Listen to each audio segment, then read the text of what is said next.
श्री स्वामी समर्थ मंडळी, स्वामी म्हणतात, गाईच्या स्तनापाशी गोचिड चिकटलेलं असतं. ते गाईच्या दुधामृत न पिता फक्त रक्तच पितो. तसेच समाजात स्वार्थी लोक असतात. स्वार्थी लोकांच्या डोळ्यांवर फक्त आपला स्वार्थ कसा साधता येईल ही एक पट्टी बांधलेली असते. ते फक्त न फक्त त्यांचा स्वार्थ बघत असतात. त्यांना जगाशी काही देणे घेणेच नसते.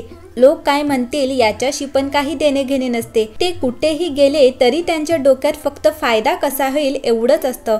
पण एकदा का लोकांनी त्या व्यक्तीविषयी हे जाणलं तर त्याला कुठलीच किंमत राहत नाही. अशा लोकांना कोणी वेळोकाळी मदतही करत नाही. एका पर्वतावर एक गिधाड राहत होता. जो म्हातारा तर होताच, त्याचबरोबर तो आंधळा सुद्धा होता. आणि म्हणूनच त्या झाडावर राहणारे सर्व पक्षी थोडं थोडं करून त्या म्हाताऱ्या गिधाडाला अन्न देत असत. म्हातारा गिधाड सुद्धा त्याच्या जीवनातील अनुभव त्या पक्ष्यांना सांगून त्या सर्व पक्ष्यांचा तो एक माननीय आणि आदरपूर्वक असा पक्षी बनला होता. आणि अशा प्रकारे त्या झाडावरील वातावरण खूपच सुखमय होते. एके दिवशी एक बोका त्या पक्ष्यांच्या पिल्लांना खाण्यासाठी त्या झाडावर चढला. बोक्याला पाहून सर्व पक्षी घाबरले व जोर जोरात ओरडू लागले. सर्व पक्ष्यांचा आवाज ऐकून गिधाडाने विचारलं, कोण आहे?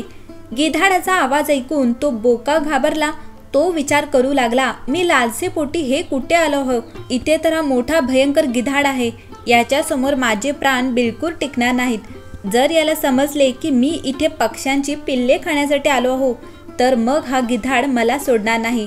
मंडळी, मृत्यू समोर पाहून त्या बोक्याने कपटी बुद्धी वापरण्याचा निर्णय घेतला आणि त्या गिधाडाला प्रणाम करत म्हणाला, हे गिद्ध महाराज, मी एक बोका आहे. बोक्याचं नाव ऐकताच गिधाड त्याच्यावर ओरडला आणि त्याला म्हणाला, हे दुष्ट, तू इथे येण्याची हिंमत कशी केलीस? तुला माहीत नाही का या वृक्षाची सर्व काळजी मी घेतो? मंडळी, गिधाड ओरडल्यावर तो बोका खूपच घाबरला.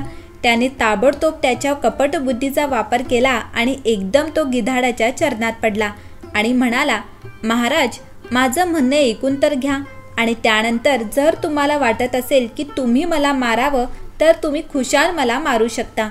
गिधाड म्हणाला, हे दुष्ट मांजरा, तू इथे कशासाठी आला आहेस? बोका म्हणाला, महाराज, मी नित्यनेमाने गंगा स्नान करतो. आता मी मांस खाणे सुद्धा सोडून दिले आहे.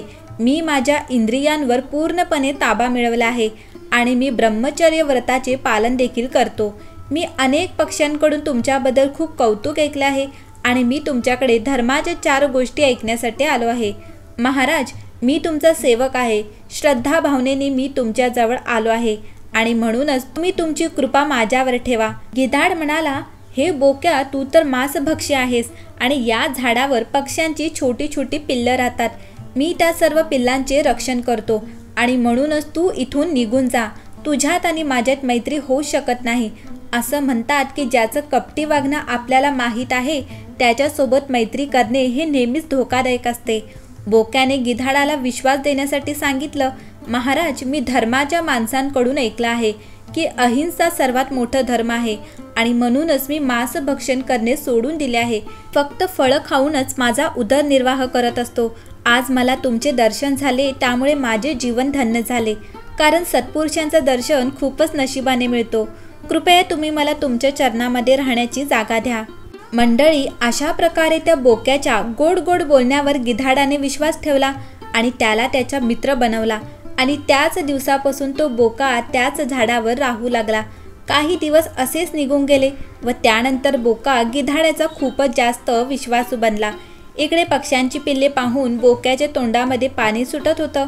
मांसभक्षी असलेला त्याचा स्वभाव त्या पक्ष्यांच्या पिल्लांना खाण्यासाठी त्याला प्रवृत्त करत होता. हळूहळू त्याला हे सुद्धा माहीत झालं होतं की हा गिधाड आंधळा आहे आणि त्यामुळे हा मला काय नुकसान पोहोचू शकतो. मंडळी, एके दिवशी सर्व पक्षी अन्नाच्या शोधासाठी बाहेर गेले होते आणि त्याच वेळी तो बोका पक्ष्यांच्या पिल्लांना खाऊ लागला. आणि जेव्हा संध्याकाळी पक्षी परत यायचे तेव्हा त्यांना त्यांची पिल्ले दिसायची नाहीत. तेव्हा त्यांना खूपच वाईट वाटायचं, खूपच दुःख वाटायचं. पक्ष्यांच्या सर्व पिल्लांना हळूहळू त्या बोक्याने खाल्ले. त्या पिल्लांना खाल्ल्यानंतर त्यांची जी हडं असतील ती तो गिधाडाच्या घरट्यात ठेवायचा. आंधळा असल्यामुळे गिधाडाला त्या बोक्याचं हे दुष्ट कर्म दिसत नव्हतं. एके दिवशी सर्व पक्षी त्यांच्या पिल्लांच्या दुःखामुळे त्यांना शोधत शोधत गिधाडाच्या घरट्यापर्यंत पोचले. तिथे त्यांना तो बोका तर दिसला नाही कारण तो तिथून पळून गेला होता. परंतु त्या सर्व पक्ष्यांना गिधाडाच्या घरट्यामध्ये त्यांच्या पिल्लांची हाडे दिसली। तेव्हा ते पाहून त्यांना खूपच राग आला। ते सर्व पक्षी गिधाडाला त्यांच्या पिल्लांचा हत्यारा समजू लागले आणि त्यामुळे रागारागाने त्या सर्व पक्ष्यांनी मिळून त्या गिधाडाला चोचीने टोचून मारून टाकले। मंडळी, एका दुष्ट मांजराच्या सोबत ठेवल्यामुळे त्या गिधाडाला त्याचे प्राण गमवावे लागले आणि म्हणूनच म्हणतात की दुष्ट व्यक्तीची सोबत नेहमीच धोकादायक असते। बिचारा गिधाड सर्व पक्ष्यांच्या पिल्लांची रक्षा करायचा, परंतु त्या हिंसक बोक्याची संगत मिळाल्यामुळे अनेक पक्ष्यांची पिल्लं मारली गेली आणि अखेर तो गिधाड सुद्धा मारला गेला।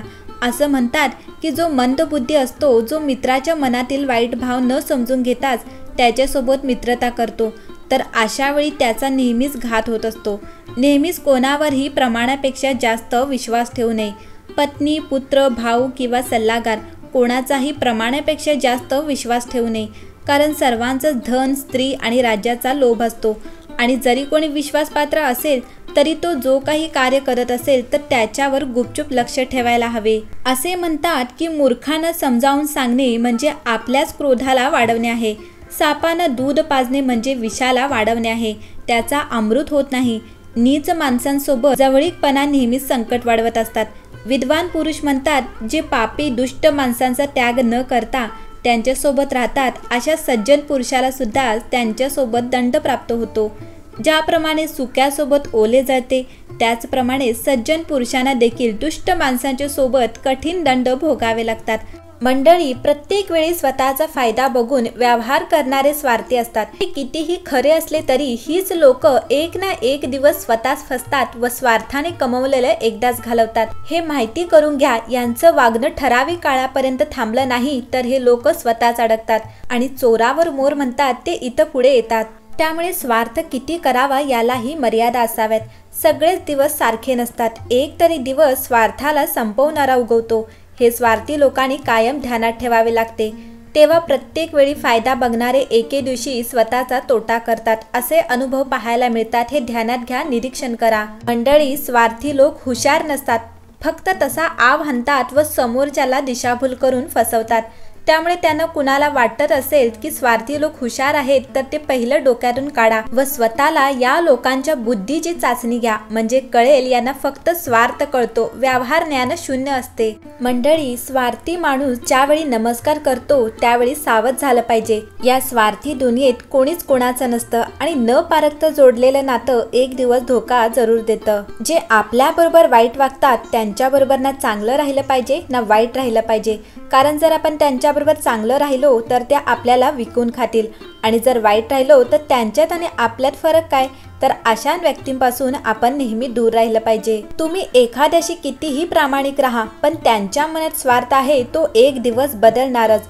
प्रत्येक मैत्रीच्या नात्यामागे स्वार्थ दडलेला असतो, कारण जिथे स्वार्थ नाही तिथे मैत्री असू शकत नाही, हे एक कटू सत्य आहे।